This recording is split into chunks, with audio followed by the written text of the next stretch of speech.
Dali sa tay. Dali sa.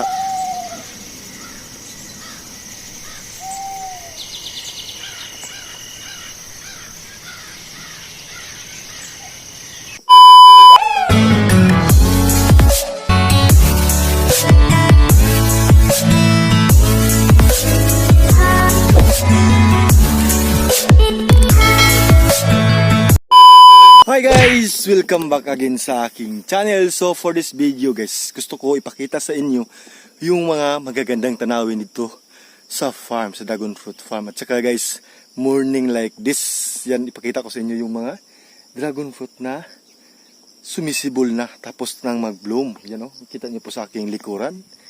Yan, ang dami pong bulaklak. At saka alam nyo guys, feel na feel mo po talaga pag kayo pumunta dito sa farm yung hangin at saka yung sariwa ng hangin, no? Langhap na langhap mo po talaga. Very organic po. Kasi nga dito sa farm namin walang mga usok na pollution. So yan, puntahan na po natin. Dito tayo magsimula. Tingnan nyo. Yung maririnig nyo lang po talaga dito yung mga huni ng ibon. Yan, no?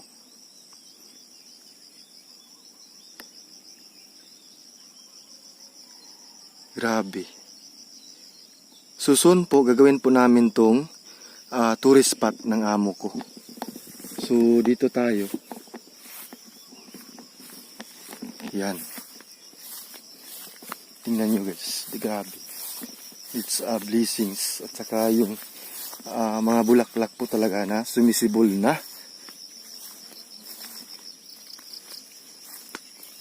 Yan. Tapos na po yan mag-bloom. Meron din kami ditong tanim na malunggay. Yan. Pag kami magtinula ni Tatay Andres, diyan ako mag-harvest ng malunggay. Fresh from the farm po talaga. Gusto ko talaga na fresh from the farm. Yan oh. Wow, ang daming bulaklak. Yan. Tingnan nyo yan. Wow, oh. So yung weather ngayon guys, napaka hindi siya masyado maulap. At saka yung langit is kulay blue. Tingnan natin. Yan po ngayon ang weather sa dragon fruit. Tingnan nyo yan. Grabe.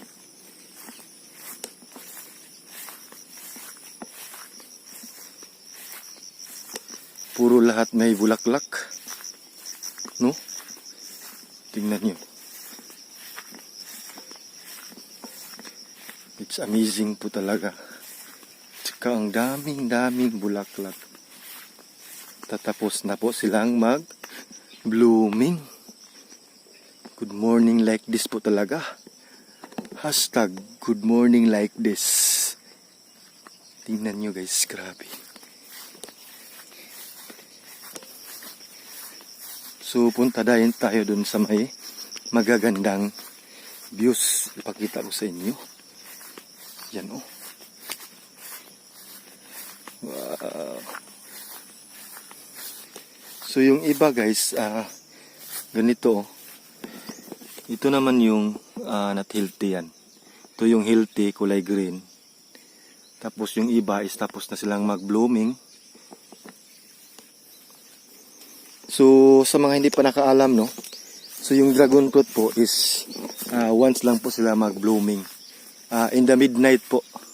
Tandaan nyo po yan. Yan, dito tayo. Once lang po sila mag-blooming in the midnight. So, midnight means to say alas 12 ng gabi hanggang sa madaling araw. So, mga alas 8 or city is nag-blooming pa po sila. Kung nakita nyo po sa aking mga previous video, yung napumunta ako dito ng umaga, tapos nag-blooming pa yung mga dragon fruit flowers. I-check nyo lang guys yung dragon fruit flowers na nag-bloom sa aking playlist, no? Ayan. So dito na naman tayo. Grabe. Ang linis po talaga. Gusto ko po talaga na malinis yung farm namin. At saka clean and green. Yan o. Clean and green po talaga. Yung dragon fruit namin. Tingnan nyo yan. Yan po yung isa sa mga gusto ng mga turista na kulay green po, clean and green. Wala kang makikita na mga basura, ganyan. Very natural at saka organic. Yan. Yan oh. Dito naman na side yung overlooking place na grabe. Kung matatanaw mo po yung dragon fruit na yan, is mawawala po yung pagod, mga stress, at saka parang wala ka ng problema. No? Tingnan nyo yan. So slow mo natin para makita natin. Oh. Wow, ang ganda po talaga ng dragon fruit. At saka marami po tayong mga health benefits na makukuha. Yun oh. At saka dun guys, meron din dito mga flowers na nagbo-bloom na. So puntahan po natin para ipakita ko sa inyo. Yan. Yan oh. Dito na side. Grabe. Meron na naman bulaklak, kaka-harvest lang namin. Pero, so, ito ma-harvest guys, ito mga ganito. Ganyan, yung mga flowers. Ano, ang dami dito. Parang sila na naman yung magbo-bloom ng mga flowers dito. So, ganito guys, pag ganito naka-size or ganito yung form nito, ganito na. So, alam nyo kung bakit tinatawag na dragon fruit yung pitaya, kasi pitaya po yung pangalan nito. It's because po is yung kanyang bulaklak parang buntot ng dragon. Yan o, tingnan nyo. So ito yung kanyang buntot, tapos ito yung ulo ng dragon. So palang nagkaganyan siya. Kaya pala tinatawag na siyang dragon fruit or pitaya.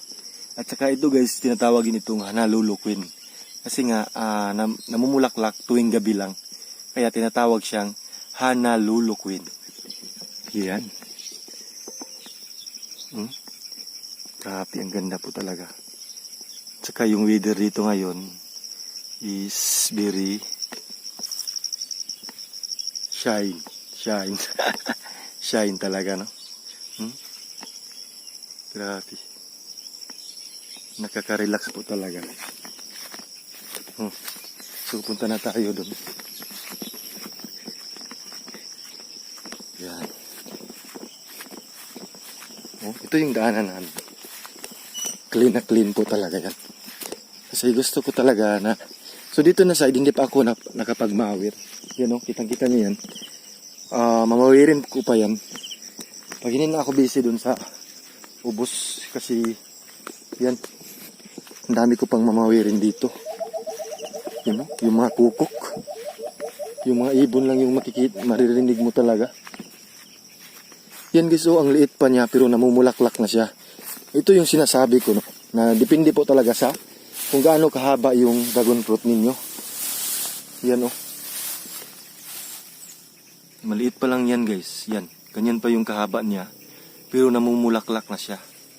Kasi nga mataas na po yung seedling natin. Kaya namumulaklak siya. So yung iba is hindi tumutuloy kasi nga yan oh. Not healthy dragon fruit. Easy matanggal lang. Yan. Yun o, ang dami pa doon.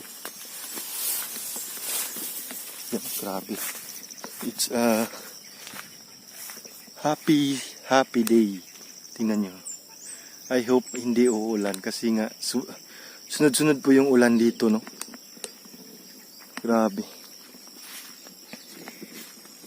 So, I hope guys na hindi uulan ngayon. Bukas na naman kasi pag palaging umuulan, hindi po nakakabuti sa ating dragon fruit. Kasi nga, yung dragon fruit, it's a kind of cactus. So, kailangan hindi natin masyadong basain kasi baka malalanta yung mga dragon fruit natin. So, kailangan din nila ng init ng araw. Tingnan nyo yan, no? Wow! Yan, dalawa pa, oh. Ito yung not healthy dragon fruit.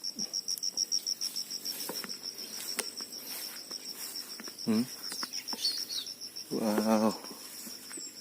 So dito naman na side, ang dami rin dito.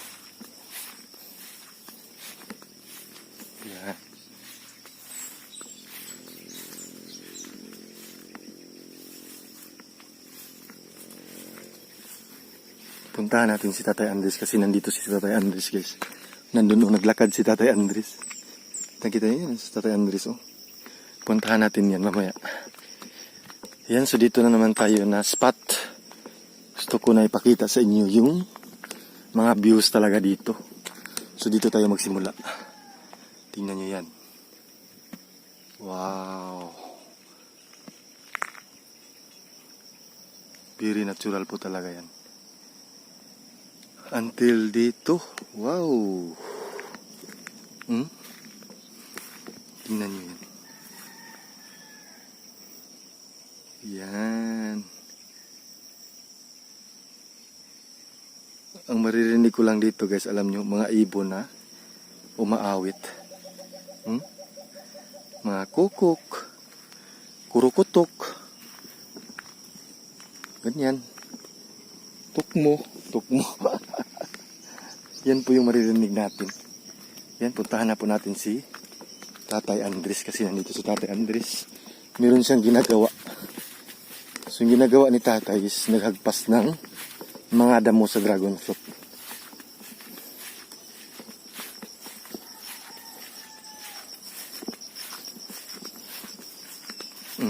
Tingnan niyo yan.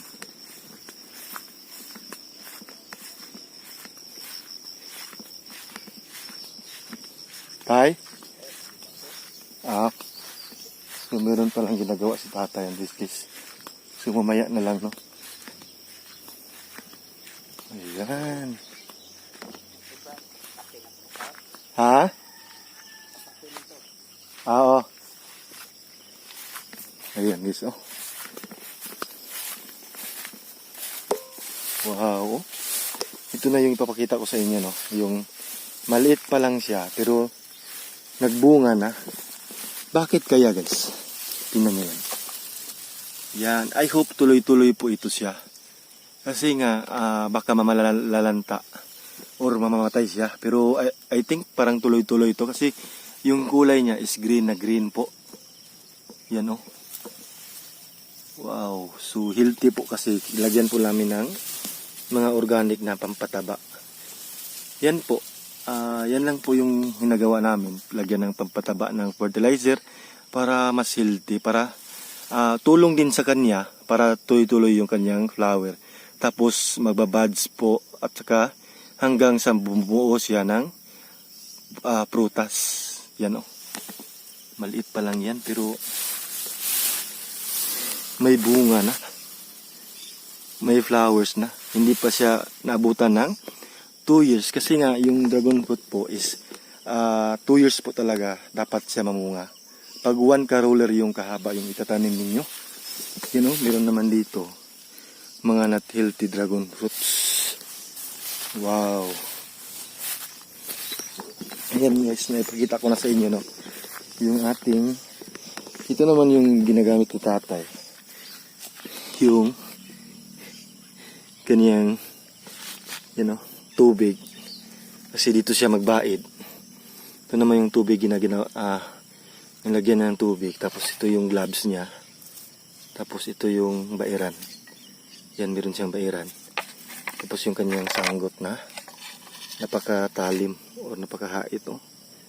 Yung sanggot ni Tatay. Ito yung ginagawa niya kanina, no? Yung mga damo para mahagpasan. Yan. Yan po yung mga gamit ni Tatay. Tatay Andres. Yan, oh. Bagul yung gamit. Natural lang po yung bagul kasi yan po yung karamihan madali magamit. Yung bagul ng niyog. Yan. So, yan, guys, no? Tapos na po tayong mag-tour dito sa farm. Naipakita ko na sa inyo yung morning like this. Yan, no? Once again, yan. Copy. Very shiny. Tsaka ang ganda tingnan. Walang dampog. Walang yan. I hope hindi uulan sana. You know, nagpo-form naman siya ng ulan.